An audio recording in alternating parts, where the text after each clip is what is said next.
Hello बच्चों। आज बच्चों हम शेयर कैपिटल चैप्टर की कुछ इलस्ट्रेशन देखने वाले हैं। तो देखते हैं बच्चों इस इलस्ट्रेशन में क्या बोला है। ग्रीन लिमिटेड एक कंपनी है जो कि रजिस्टर्ड है 20 लाख रुपीस के ऑथोराइज्ड कैपिटल के साथ, जिसको डिवाइड कर रखा है 10 रुपीस पर इक्विटी शेयर में। इसमें से बच्चों 60,000 इक्विटी शेयर्स कंपनी ने एक वेंडर को इशू करे थे जो कि फुली पेड थे बिल्डिंग के परचेज के लिए। तो बच्चों कंपनी ने एक बिल्डिंग परचेज करी होगी वेंडर से, जिसकी बच्चों कंपनी पेमेंट कर रही है फुली पेड शेयर्स को इशू करके। आगे बच्चों 80,000 इक्विटी शेयर्स कंपनी ने और इशू करे हैं सब्सक्रिप्शन के लिए, जिन पे 5 rupees per equity share called up था। जो अमाउंट था वो इस तरीके से पेबल था। एप्लीकेशन पे 2 रुपीज देना था, अलॉटमेंट पे 1 रुपीज, फर्स्ट कॉल पे 1 रुपीज और सेकेंड कॉल पे भी 1 रुपीज। जो बच्चों अमाउंट रिसीव हुए इन शेयर्स पे वो बता रखा है कि 80,000 में से 60,000 शेयर्स पे फुल अमाउंट रिसीव हो गया, मतलब 5 रुपीज जो कॉल्ड अप था पूरा 5 रुपीज रिसीव हो गया है 60,000 शेयर्स पे। 12,500 शेयर्स पे सिर्फ 4 रुपीज ही रिसीव हुआ है। 5,000 शेयर्स पे 3 रुपीज पर शेयर ही रिसीव हुआ है बस, और 2,500 शेयर्स पे बस 2 रुपीज पर शेयर रिसीव हुआ है। अब आगे बच्चों कंपनी ने फॉरफीट कर दिए हैं 7,500 इक्विटी शेयर्स, जिन पे 4 रुपीज पर शेयर से कम पेड था, मतलब बच्चों जिसपे 4 रुपीज पर शेयर से कम रिसीव हुआ हो कंपनी को। तो बच्चों हमारे पास दो ही कैटेगरी है, जिसपे 3 रुपीज पर शेयर रिसीव हुआ था और जिसपे 2 पर शेयर रिसीव हुआ था। तो बच्चों इन दोनों कैटेगरी के शेयर्स को कंपनी ने फॉरफीट कर दिया होगा। अब आगे बच्चों हमें क्वेश्चन में बोल रखा है कि जर्नल एंट्रीज पास करनी है और कंपनी की बैलेंस शीट में शेयर कैपिटल को प्रेजेंट करना है। तो सबसे पहले बच्चों जर्नल एंट्रीज पास कर लेते हैं। तो देखो बच्चों कंपनी ने जो बिल्डिंग परचेज करी थी, सबसे पहले हम उसको रिकॉर्ड कर लेते हैं। बच्चों बिल्डिंग परचेज करिए तो बिल्डिंग अकाउंट को हम डेबिट कर देंगे। 6 लाख की करी होगी, बिकॉज बच्चों हम कितने शेयर्स इशू कर रहे हैं, 60,000 शेयर्स हम इशू कर रहे हैं और एक शेयर हमारे पास 10 रुपीज का था। तो बच्चों 6 लाख की बिल्डिंग परचेज करी होगी, तो बिल्डिंग अकाउंट को बच्चों हम डेबिट कर देंगे 6 लाख से। और बच्चों क्रेडिट पे परचेज करिए, हमने कुछ बता नहीं रखा, तो वेंडर बच्चों हमारा क्रेडिटर हो गया, तो क्रेडिट कर दिया वेंडर अकाउंट को। तो बच्चों जो बिल्डिंग परचेज करी थी उसको हमने रिकॉर्ड कर लिया। अब बच्चों कंपनी ने इसको पेमेंट करी है शेयर्स इशू करके, तो बच्चों वेंडर को हम पेमेंट करेंगे तो वेंडर के अकाउंट को डेबिट कर देंगे। और हमने कितने शेयर्स इशू करे हैं, 60,000 शेयर्स, एक शेयर 10 रुपीज का था, तो बच्चों इक्विटी शेयर कैपिटल अकाउंट को क्रेडिट कर देंगे 6 लाख रुपीज से। तो बच्चों हमने वेंडर को 60,000 शेयर्स इशू कर दी बिकॉज बिल्डिंग परचेज करी थी। तो बच्चों इसकी तो हमारी जर्नल एंट्रीज होगी। अब बच्चों जो आगे शेयर्स इशू करे थे उनकी देख लेते हैं। तो बच्चों कंपनी ने 80,000 शेयर्स इशू करे थे सब्सक्रिप्शन के लिए, जिसपे 5 rupees per share called up था, जो कि हमें अमाउंट बता रखा था कि इंस्टॉलमेंट इसी तरीके से पेबल थी और बच्चों इन शेयर पे हमें इतना अमाउंट रिसीव हुआ था। तो बच्चों सबसे पहले देख लेते हैं 60,000 शेयर्स पे हमें फुल अमाउंट रिसीव हुआ था, मतलब बच्चों 60,000 शेयर पे हमें एप्लीकेशन भी रिसीव हुई थी, अलॉटमेंट भी, फर्स्ट कॉल भी और सेकंड कॉल भी। आगे देखो बच्चों हमारे पास नेक्स्ट कैटेगरी थी 12,500 शेयर्स की, जिसपे बस 4 rupees per equity share receive हुआ था। मतलब बच्चों सबसे पहले हमें एप्लीकेशन का 2 रुपीज रिसीव हुआ होगा, अलॉटमेंट का 1 रुपीज रिसीव हुआ होगा और फर्स्ट कॉल का 1 रुपीज रिसीव हुआ होगा, तो 4 रुपीज टोटल हो गए। अब बच्चों जो लास्ट का 1 रुपीज सेकेंड कॉल था वो हमें रिसीव नहीं हुआ होगा, तो बच्चों हमें सेकेंड कैटेगरी से सेकेंड कॉल का अमाउंट रिसीव नहीं हुआ। अब बच्चों थर्ड कैटेगरी का देख लेते हैं। तो बच्चों थर्ड कैटेगरी थी 5,000 शेयर्स की, जिसपे हमें 3 rupees per equity share receive हुआ था। मतलब बच्चों हमें सबसे पहले एप्लीकेशन का 2 रुपीज रिसीव हुआ होगा, अलॉटमेंट का 1 रुपीज रिसीव हुआ होगा और इसके बाद बच्चों 3 रुपीज के आगे तो हमें रिसीव ही नहीं हुआ। तो बच्चों मतलब हमें फर्स्ट कॉल और सेकंड कॉल का अमाउंट नहीं मिला होगा थर्ड कैटेगरी वाले शेयर्स पे, है ना बच्चों। अब लास्ट में बच्चों हमारे पास फोर्थ कैटेगरी थी, जिसके बच्चों में हमें क्या बता रखा है कि 2,500 शेयर्स थे, इन पे हमें सिर्फ 2 rupees per equity share receive हुआ है। तो बच्चों इन शेयर्स पे तो हमें सिर्फ एप्लीकेशन का ही अमाउंट रिसीव हुआ है 2 रुपीज, बाकी अलॉटमेंट का, फर्स्ट कॉल का और सेकंड कॉल का अमाउंट इन्होंने पे नहीं करा। ठीक है बच्चों, हमने समझ लिया अलग अलग कैटेगरीज पे हमें क्या क्या अमाउंट रिसीव हुआ होगा। अब बच्चों देख लेते हैं सबसे पहले हमें एप्लीकेशन पे कितना अमाउंट रिसीव हुआ। तो देखो बच्चों 2 रुपीज हमें रिसीव होना था और हमें ये पता चल गया कि चारों कैटेगरीज ने ही एप्लीकेशन का अमाउंट तो पे करा है, मतलब 80,000 शेयर्स थे बच्चों टोटल सारे मिला के इशू करे थे, उसमें 2 रुपीज पर शेयर हमें रिसीव हुआ होगा। तो टोटल बच्चों हमें 1,60,000 की एप्लीकेशन मनी रिसीव हुई होगी। तो बच्चों बैंक अकाउंट को हम डेबिट कर देंगे 1,60,000 रुपीज से, और बच्चों हम क्रेडिट कर देंगे इक्विटी शेयर एप्लीकेशन अकाउंट को, बिकॉज बच्चों अभी सिर्फ एप्लीकेशन मनी रिसीव हुई है। तो बच्चों एप्लीकेशन मनी रिसीव को हमने रिकॉर्ड कर लिया। अब बच्चों इस एप्लीकेशन को हम ट्रांसफर कर देंगे शेयर कैपिटल में। तो इक्विटी शेयर एप्लीकेशन अकाउंट को डेबिट कर दिया बिकॉज ट्रांसफर कर रहे हैं, और शेयर कैपिटल अकाउंट को क्रेडिट कर दिया। तो हमने एप्लीकेशन मनी को शेयर कैपिटल में ट्रांसफर कर दिया। तो यहाँ पे बच्चों हमारी एप्लीकेशन कंप्लीट हो गई। अब बच्चों अलॉटमेंट देख लेते हैं। बच्चों अलॉटमेंट पे कंपनी को 1 रुपीज पर शेयर रिसीव होना था और टोटल 80,000 शेयर्स हमने इश्यू करे थे। तो बच्चों अलॉटमेंट की मनी हमें कितनी मिलनी चाहिए? 80,000 रुपीज। तो सबसे पहले बच्चों ड्यू कर देंगे अलॉटमेंट को। ड्यू करने के लिए बच्चों हम इक्विटी शेयर अलॉटमेंट अकाउंट को डेबिट करेंगे 80,000 रुपीज से, और बच्चों हम उसे ट्रांसफर कर देंगे शेयर कैपिटल में। तो शेयर कैपिटल अकाउंट को क्रेडिट कर देंगे। तो सबसे पहले बच्चों हमने अलॉटमेंट को ड्यू कर दिया। अब बच्चों हम इसकी रिसीविंग की एंट्री पास कर देंगे। तो देखो बच्चों हमें अलॉटमेंट पे कितना अमाउंट रिसीव हुआ होगा। अब हमें बच्चों क्या पता है कि जो 60,000 वाले शेयर थे उन्होंने सारा अमाउंट पे करा, अलॉटमेंट का करा होगा पे। 12,500 शेयर्स थे, उन पे बच्चों अलॉटमेंट का अमाउंट मिला था। 5,000 शेयर्स पे बच्चों हमें अलॉटमेंट का अमाउंट मिला था। बस बच्चों हमें 2,500 शेयर्स पे अलॉटमेंट का अमाउंट नहीं मिला था। मतलब बच्चों हमें 2,500 शेयर्स पे 1 रुपीज रिसीव नहीं हुआ था। तो टोटल बच्चों हमें रिसीव कितना हुआ होगा? 80,000 टोटल रिसीव होना था, उसमें से 2,500 रिसीव नहीं हुआ, तो 77,500 रुपीज बच्चों हमें रिसीव हुए होंगे। तो बैंक अकाउंट को डेबिट कर दिया। 77,500 रुपीज की अलॉटमेंट मनी हमें रिसीव हुई होगी, और बच्चों हमने क्रेडिट कर दिया इक्विटी शेयर अलॉटमेंट अकाउंट को, बिकॉज अब अलॉटमेंट की मनी रिसीव हो गई है। बच्चों यहाँ पे हमारा अलॉटमेंट भी कंप्लीट हो गया। अब बच्चों नेक्स्ट फर्स्ट कॉल देख लेते हैं। तो बच्चों फर्स्ट कॉल भी सेम 1 रुपीज की थी, और हमारे पास शेयर्स 80,000 से। तो टोटल बच्चों फर्स्ट कॉल को हम ड्यू कितने से करेंगे?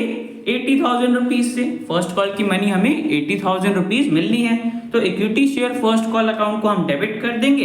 80,000 रुपीज की हमें फर्स्ट कॉल मनी रिसीव होनी है, ड्यू कर रहे हैं, और बच्चों उसे ट्रांसफर कर देंगे इक्विटी शेयर कैपिटल अकाउंट में। तो बच्चों यहाँ पे हमारी फर्स्ट कॉल की मनी ड्यू हो गई। अब बच्चों हम इसकी रिसीविंग की एंट्री पास कर देंगे। तो बच्चों देख लेते हैं कितना अमाउंट रिसीव हुआ था। फर्स्ट कॉल के केस में बच्चों देखो फर्स्ट और सेकंड कैटेगरी ने सिर्फ अमाउंट पे करा था, थर्ड और फोर्थ कैटेगरी पे बच्चों हमें रिसीव नहीं हुआ था। 5,000 शेयर्स पे भी रिसीव नहीं हुआ, और 2,500 शेयर्स पे तो हमें सिर्फ एप्लीकेशन का ही रिसीव हुआ था। तो फर्स्ट कॉल का कहाँ से रिसीव होएगा? तो टोटल बच्चों 7,500 शेयर्स पे हमें 1 रुपीज नहीं मिला। हमें बच्चों रिसीव कितना होना था? 80,000 फर्स्ट कॉल का रिसीव होना था, बट 7,500 रुपीज हमें उसमें से रिसीव नहीं हुए। तो बच्चों बाकी का बैलेंस कितना बच गया? वो हमें रिसीव हो गया होगा 72,500। तो बैंक अकाउंट को बच्चों हम डेबिट कर देंगे 72,500 रुपीज से, बिकॉज हमें फर्स्ट कॉल की मनी रिसीव हो गई, और बच्चों क्रेडिट कर देंगे equity share first call account को। बच्चों यहाँ पे हमारी फर्स्ट कॉल की मनी रिसीव हो गई, और यहाँ पे हमारा फर्स्ट कॉल कंप्लीट हो गया। अब बच्चों नेक्स्ट हमारे पास लास्ट में सेकंड कॉल आया होगा। तो देखो बच्चों सेकंड कॉल पे भी सेम 1 रुपीज अमाउंट था और 80,000 शेयर थे। तो टोटल बच्चों सेकंड कॉल की मनी कितनी होगी हमारे पास? 80,000 रुपीज। तो सबसे पहले बच्चों सेकंड कॉल को ड्यू कर देते हैं। Equity share second call account को हम डेबिट कर देंगे। 80,000 रुपीज हमें रिसीव होने थे, और बच्चों हम उसे ट्रांसफर कर देंगे शेयर कैपिटल में। तो बच्चों यहाँ पे हमारी सेकंड कॉल की मनी ड्यू हो गई। अब बच्चों हम इसकी रिसीविंग की एंट्री पास कर देंगे। तो देख लेते हैं बच्चों सेकंड कॉल हमें किन शेयर्स पे रिसीव हुई थी। सिर्फ बच्चों 60,000 शेयर्स पे हमें सेकंड कॉल का अमाउंट रिसीव हुआ था। बाकी बच्चों 12,500 और 5,000 और 2,500 शेयर्स पे हमें टोटल बच्चों 20,000 शेयर्स पे हमें सेकंड कॉल का अमाउंट रिसीव नहीं हुआ था। सिर्फ 60,000 शेयर्स पे अमाउंट रिसीव हुआ था। तो बच्चों हमें 80,000 में से कितना अमाउंट मिला है? सिर्फ 60,000 शेयर्स पे, मतलब सिर्फ 60,000 रुपीज हमें सेकंड कॉल के रिसीव हुए होंगे। बाकी ने तो बच्चों पे नहीं करा। तो बैंक अकाउंट को बच्चों डेबिट कर देंगे। 60,000 रुपीज हमें रिसीव हुए होंगे सेकंड कॉल के, और बच्चों equity share second call account को हम क्रेडिट कर देंगे, बिकॉज पहले हमने जब ड्यू करा था तब डेबिट करी थी, तब मिलनी थी। अब वो जो रिसीव हो गया तो क्रेडिट कर दिया। तो बच्चों यहाँ पे हमारी सेकंड कॉल की मनी भी रिसीव हो गई। तो बच्चों देखो सारी इंस्टॉलमेंट्स तो हो गई। अब बच्चों लास्ट में मैं बोल रखा था कि कंपनी ने 7,500 शेयर्स को फॉरफीट कर दिया है, जिन पे 4 रुपीज पर शेयर से कम रिसीव हुआ था। तो बच्चों देखो हमारे पास सिर्फ दो ही कैटेगरी है 5000 शेयर्स पे जिन पे हमें 3 rupees per equity share receive हुआ था, और 2500 शेयर्स जिन पे हमें सिर्फ 2 rupees per equity share receive हुआ था। बच्चों इन दोनों कैटेगरी के शेयर्स को ही कंपनी ने फॉरफिट कर दिया, मतलब बच्चों टोटल 7500 शेयर्स कंपनी ने फॉरफिट कर दिए। तो बच्चों देखो इन पे अमाउंट कॉल्ड अप कितना था, 5 रुपीज पर इक्विटी शेयर हमें बता रखा था क्वेश्चन में। तो बच्चों शेयर कैपिटल को हम डेबिट कितने अमाउंट से करेंगे, 7500 शेयर्स हमें फॉरफिट करने हैं जिस पे 5 रुपीज कॉल्ड अप था। बच्चों 7500 मल्टीप्लाई बाय 5 तो हमारे पास 37500 से हम शेयर कैपिटल को डेबिट कर देंगे, बिकॉज बच्चों शेयर्स को हम फॉरफिट कर रहे हैं। अब बच्चों देख लेते हैं इन शेयर पे हमें अमाउंट कितना रिसीव हुआ था। तो बच्चों देखो हमारे पास दो कैटेगरीज थे जिसमें बच्चों हमें 2500 शेयर्स हमने फॉरफिट करे हैं और 5000। तो बच्चों 2500 शेयर्स पे तो हमें सिर्फ एप्लीकेशन का 2 रुपीज रिसीव हुआ था, मतलब टोटल बच्चों हमें 5000 रुपीज रिसीव हुए होंगे। और बच्चों जो दूसरी कैटेगरी थी 5000 शेयर्स की, उस पे बच्चों हमें 3 rupees per equity share receive हुआ था, मतलब बच्चों हमारे पास पहली कैटेगरी जिसमें 5000 शेयर्स थे उस पे 3 रुपीज पर शेयर रिसीव हुआ, तो टोटल बच्चों हमें 15000 रुपीज मिले होंगे इस कैटेगरी से। और जो दूसरी कैटेगरी थी 2500 शेयर्स की, उस पे 2 रुपीज पर शेयर रिसीव हुआ, मतलब हमें 5000 रिसीव हुए होंगे। तो टोटल बच्चों 15000 इस वाली कैटेगरी से और 5000 इस वाली कैटेगरी से, टोटल 20000 रुपीज हमें रिसीव हुए होंगे। तो बच्चों हम क्रेडिट कर देंगे फॉरफिटेड शेयर्स अकाउंट को कितने अमाउंट से, 20000 से। ठीक है बच्चों 20000 हमें रिसीव हुए थे इन शेयर्स पे। अब बच्चों जो अमाउंट पे नहीं करा था वो देख लेते हैं। तो बच्चों देखो अलॉटमेंट के केस में हमें 2500 शेयर्स पे अमाउंट नहीं मिला था, 2500 शेयर्स पे 1 रुपीज नहीं मिला था, तो हम इक्विटी शेयर अलॉटमेंट अकाउंट को क्रेडिट कर देंगे। 2500 रुपीज से अलॉटमेंट का अमाउंट नहीं मिला। अब बच्चों इसी तरीके से फर्स्ट कॉल का देख लेते हैं। तो बच्चों फर्स्ट कॉल के केस में हमें 5000 शेयर्स पे भी अमाउंट नहीं मिला और 2500 शेयर्स पे भी अमाउंट नहीं मिला। तो बच्चों हम फर्स्ट कॉल का भी हमें कितना अमाउंट नहीं मिला, 7500 रुपीज। 7500 शेयर्स पे 1 रुपीज रिसीव नहीं हुआ, टोटल 7500 रुपीज हमें रिसीव नहीं हुए। इसी तरीके से बच्चों सेकंड कॉल देखें तो सेकंड कॉल भी हमें रिसीव नहीं हुआ था इन 7500 शेयर्स पे जो हम फॉरफिट कर रहे हैं। तो हम दोनों कॉल अकाउंट को क्रेडिट कर देंगे। Equity share first call account को क्रेडिट कर दिया, 7500 रुपीज रिसीव नहीं हुए थे इन शेयर्स पे, और सेकंड कॉल अकाउंट को बच्चों हम क्रेडिट कर देंगे, 7500 रुपीज रिसीव नहीं हुए थे। तो बच्चों इस तरीके से हमने 7500 शेयर्स को फॉरफिट कर दिया, बिकॉज उन्होंने अलॉटमेंट और कॉल्स की मनी की पेमेंट नहीं करी थी। तो बच्चों इस क्वेश्चन की यहाँ पे हमारी सारी जनरल एंट्रीज कंप्लीट हो जाती हैं। अब बच्चों हमें क्वेश्चन में कंपनी की बैलेंस शीट में शेयर कैपिटल को ही प्रेजेंट करना था, तो बच्चों वो भी कर देते हैं। तो बच्चों सबसे पहले प्रेजेंट करने के लिए हम शेयर कैपिटल का नोट टू अकाउंट्स बना लेते हैं, जिसमें बच्चों हमारे पास सबसे पहले हेडिंग आती है ऑथोराइज्ड कैपिटल, कंपनी का रजिस्टर्ड कैपिटल, जो कि बच्चों हमें क्वेश्चन में दे रखा था ना कि कंपनी 2 लाख के इक्विटी शेयर्स में डिवाइड हो रखी थी कंपनी का ऑथोराइज्ड कैपिटल, जिसमें एक शेयर 10 रुपीज का था, टोटल 20 लाख था ऑथोराइज्ड कैपिटल। देखो बच्चों हमारे पास क्वेश्चन में दे रखा था कि कंपनी रजिस्टर्ड हुई थी 20 लाख रुपीस के ऑथोराइज्ड कैपिटल के साथ। तो बच्चों हमने ऑथोराइज्ड कैपिटल का अमाउंट लिख दिया, हो गया ऑथोराइज्ड कैपिटल। अब बच्चों नेक्स्ट हमारे पास इशूड कैपिटल आता है कि कंपनी ने कितने शेयर्स इशू करे थे। तो बच्चों देखो 60,000 तो वेंडर को करे थे और 80,000 सब्सक्रिप्शन के लिए करे थे, तो टोटल बच्चों 1,40,000 इक्विटी शेयर्स कंपनी ने इशू करे थे, तो 14 लाख बच्चों कंपनी का इशूड कैपिटल हो गया। अब बच्चों लास्ट में हमारे पास हेडिंग आती है सब्सक्राइब कैपिटल की, जिसमें बच्चों हमारे पास दो फर्दर कैटेगरीज आती है ना, subscribe and fully paid up और subscribe but not fully paid up. तो बच्चों फुली पेड अप में हम कब अमाउंट को शो करते हैं, जब बच्चों हमें पूरा अमाउंट शेयर्स पे रिसीव हो जाता है, ठीक है बच्चों। और नॉट फुली पेड अप में कब लिखते हैं, जब बच्चों या तो कंपनी ने सारा अमाउंट कॉल्ड अप नहीं करा होता या बच्चों शेयर होल्डर्स ने पे नहीं करा होता। तो बच्चों देखो हमारे पास दो कैटेगरी के शेयर्स थे, कौन कौन से बच्चों, एक तो हमने जो वेंडर को इशू करे थे और एक बच्चों जो सब्सक्रिप्शन के लिए इशू करे थे। तो बच्चों जो हमने वेंडर को इशू करे थे वो तो फुली पेड थे, अब इन पे कोई अमाउंट पे नहीं करना था, मतलब बच्चों हमें अमाउंट रिसीव हो चुका है। तो बच्चों 60,000 शेयर्स को तो हम लिखेंगे subscribed and fully paid up में, because fully paid shares issue करे गए थे।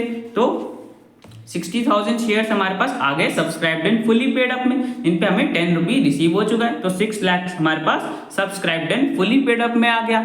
और जो बच्चों 80,000 शेयर्स थे उन पे तो बच्चों पूरा कॉल्ड अप ही नहीं था ना अमाउंट, सिर्फ 5 रुपीज कॉल करा गया था। तो बच्चों वो हमारे पास आएंगे subscribe but not fully paid up में, बिकॉज कंपनी ने सारा शेयर का 10 रुपीज मंगाया ही नहीं। अब बच्चों देखो 80,000 शेयर्स तो हमने इशू करे थे, उसमें से 7500 शेयर्स तो बच्चों हमने फॉरफिट कर दिए ना, तो हमारे पास रिमेनिंग शेयर कितने बच गए? 7500 शेयर्स कैंसिल करने के बाद बच्चों कितने शेयर्स हो गए? 72,500 है ना बच्चों। 80,000 थे टोटल हमने इशू करे थे, उसमें से 7500 कैंसिल कर दिए तो 72,500 हमारे पास शेयर्स बच गए। इन पे बच्चों 10 रुपीज का एक शेयर था जिसपे कॉल्ड अप कितना था? 5 रुपीज। तो टोटल बच्चों हमें इतना अमाउंट रिसीव होना चाहिए था, जबकि बच्चों हमें कुछ अमाउंट रिसीव नहीं हुआ था ना। देखते हैं क्या अमाउंट था। तो बच्चों देखो 5,000 और 2,500 शेयर्स की कैटेगरी को तो हमने फॉरफिट कर दिया। जो बच्चों हमारे पास 12,500 शेयर्स पे सेकंड कॉल का अमाउंट रिसीव नहीं हुआ था, ये तो बच्चों हमारे लिए कॉल्स इन अरियर्स है ना, ये अमाउंट हमें डिडक्ट करना पड़ेगा अपने सब्सक्राइब कैपिटल के अमाउंट से। तो 12,500 शेयर्स पे हमें जो सेकंड कॉल का 1 रुपीज रिसीव नहीं हुआ था उसको बच्चों हम डिडक्ट कर देंगे। तो टोटल बच्चों हमें 3,62,500 रुपीज रिसीव होने चाहिए थे, उसमें से बच्चों हमें 12,500 शेयर्स पे 1 रुपीज रिसीव नहीं हुआ, तो वो हमारे लिए कॉल इन अरियर्स हो गया। तो बच्चों हमें अमाउंट कितना रिसीव होगा माइनस करके हमारे पास आ जाएगा 3,50,000।